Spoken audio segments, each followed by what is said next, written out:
ಚಿನ್ನದ ಮೊಟ್ಟೆ 5 ನಿಮಿಷದ ನೀತಿ ಕತೆ. ಒಂದು ಸುಂದರವಾದ ಹಳ್ಳಿಯಲ್ಲಿ ರಂಗಣ್ಣ ಎಂಬ ಬಡ ರೈತ ವಾಸಿಸುತ್ತಿದ್ದ. ಅವನಿಗೆ ಚಿಕ್ಕದೊಂದು ಮನೆ ಮತ್ತು ಕೆಲವು ಕೋಳಿಗಳಿದ್ದವು. ಕೋಳಿಗಳನ್ನು ಸಾಕಿ ಅವು ಇಡುವ ಮೊಟ್ಟೆಗಳನ್ನು ಮಾರಿ ಬಂದ ಹಣದಿಂದ ತನ್ನ ಕುಟುಂಬವನ್ನು ನೋಡಿಕೊಳ್ಳುತ್ತಿದ್ದ.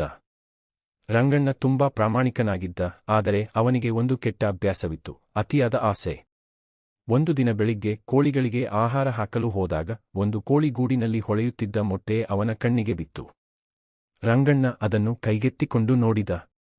ಅಯ್ಯೋ, ಇದು ಚಿನ್ನದ ಮೊಟ್ಟೆ ಎಂದು ಆಶ್ಚರ್ಯಪಟ್ಟ. ಮೊದಲಿಗೆ ಅವನಿಗೆ ನಂಬಿಕೆಯೇ ಬರಲಿಲ್ಲ. ಅವನು ಅದನ್ನು ಪಟ್ಟಣಕ್ಕೆ ತೆಗೆದುಕೊಂಡು ಹೋಗಿ ಚಿನ್ನದ ವ್ಯಾಪಾರಿಗೆ ತೋರಿಸಿದ. ವ್ಯಾಪಾರಿ ಪರೀಕ್ಷಿಸಿ, ರಂಗಣ್ಣ, ಇದು ನಿಜವಾದ ಚಿನ್ನ ಎಂದ. ರಂಗಣ್ಣನ ಸಂತೋಷಕ್ಕೆ ಮಿತಿಯೇ ಇರಲಿಲ್ಲ. ಮರುದಿನ ಬೆಳಿಗ್ಗೆ ಮತ್ತೆ ಆ ಕೋಳಿ ಒಂದು ಚಿನ್ನದ ಮೊಟ್ಟೆ ಇಟ್ಟಿತು. ಹೀಗೆ ಪ್ರತಿದಿನವೂ ಒಂದು ಚಿನ್ನದ ಮೊಟ್ಟೆ ಸಿಗತೊಡಗಿತು. ಕೆಲವೇ ದಿನಗಳಲ್ಲಿ ರಂಗಣ್ಣನ ಮನೆಯ ಪರಿಸ್ಥಿತಿ ಬದಲಾಗತೊಡಗಿತು. ಅವನು ಹೊಸ ಮನೆ ಕಟ್ಟಿಸಿದ. ಹೊಲಕ್ಕೆ ಹೊಸ ಉಪಕರಣಗಳನ್ನು ಖರೀದಿಸಿದ. ಕುಟುಂಬಕ್ಕೆ ಬೇಕಾದ ಎಲ್ಲಾ ವಸ್ತುಗಳನ್ನು ತಂದ. ಆದರೆ ರಂಗಣ್ಣನ ಮನಸ್ಸಿನಲ್ಲಿ ನಿಧಾನವಾಗಿ ಆಸೆ ಹೆಚ್ಚಾಗತೊಡಗಿತು.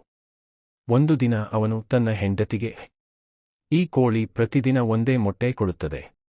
ಅದರ ಹೊಟ್ಟೆಯಲ್ಲಿ ಇಷ್ಟೊಂದು ಚಿನ್ನದ ಮೊಟ್ಟೆಗಳು ಇದ್ದರೆ ಒಂದೇ ಸಲ ಎಲ್ಲವನ್ನೂ ತೆಗೆದುಕೊಂಡರೆ ನಾವು ತುಂಬಾ ಶ್ರೀಮಂತರಾಗಬಹುದು ಎಂದ. ಹೆಂಡತಿ ತಕ್ಷಣ ಎಚ್ಚರಿಸಿದಳು. ಅದು ತಪ್ಪು ಯೋಚನೆ. ಪ್ರತಿದಿನ ಸಿಗುತ್ತಿರುವ ಚಿನ್ನವನ್ನು ಸಂತೋಷದಿಂದ ಸ್ವೀಕರಿಸೋಣ. ಹೆಚ್ಚು ಆಸೆ ಪಡಬೇಡ ಎಂದಳು. ಆದರೆ ರಂಗಣ್ಣ ಕೇಳಲಿಲ್ಲ. ನಾನು ಒಂದೇ ದಿನದಲ್ಲಿ ಶ್ರೀಮಂತನಾಗಬೇಕು ಎಂದುಕೊಂಡ. ಆತುರದಿಂದ ಕೋಳಿಗೆ ಹಾನಿ ಮಾಡಿದನು. ಆದರೆ ಒಳಗೆ ಯಾವುದೇ ಚಿನ್ನ ಇರಲಿಲ್ಲ. ರಂಗಣ್ಣನಿಗೆ ತನ್ನ ತಪ್ಪಿನ ಅರಿವಾಯಿತು. ಅವನು ದುಃಖದಿಂದ ತಲೆಯ ಮೇಲೆ ಕೈ ಇಟ್ಟುಕೊಂಡ. ನನ್ನ ಆಸೆಯಿಂದ ಪ್ರತಿದಿನ ಸಿಗುತ್ತಿದ್ದ ಚಿನ್ನವನ್ನು ಕಳೆದುಕೊಂಡೆ, ಕೋಳಿಯನ್ನು ಕಳೆದುಕೊಂಡೆ ಎಂದು ಅತ್ತ. ಅವನ ಹೆಂಡತಿ ಸಮಾಧಾನಪಡಿಸಿ, ಹಣಕ್ಕಿಂತ ದೊಡ್ಡದು ತಾಳ್ಮೆ. ನಮ್ಮ ಬಳಿ ಇದ್ದುದನ್ನು ಗೌರವಿಸಿದ್ದರೆ ಸಾಕಾಗಿತ್ತು ಎಂದಳು. ಆ ದಿನದಿಂದ ರಂಗಣ್ಣ ತನ್ನ ತಪ್ಪನ್ನು ಅರಿತುಕೊಂಡ. ಅವನು ಮತ್ತೆ ಕಷ್ಟಪಟ್ಟು ದುಡಿಯಲು ಪ್ರಾರಂಭಿಸಿದ. ಹೊಲದಲ್ಲಿ ಬೆಳೆ ಬೆಳೆಸಿದ. ಉಳಿದ ಕೋಳಿಗಳನ್ನು ಚೆನ್ನಾಗಿ ನೋಡಿಕೊಂಡ.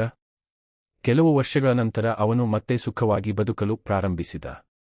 ಆದರೆ ಚಿನ್ನದ ಕೋಳಿಯ ಘಟನೆ ಅವನಿಗೆ ಜೀವನಪೂರ್ತಿ ಒಂದು ಪಾಠ ಕಲಿಸಿತು.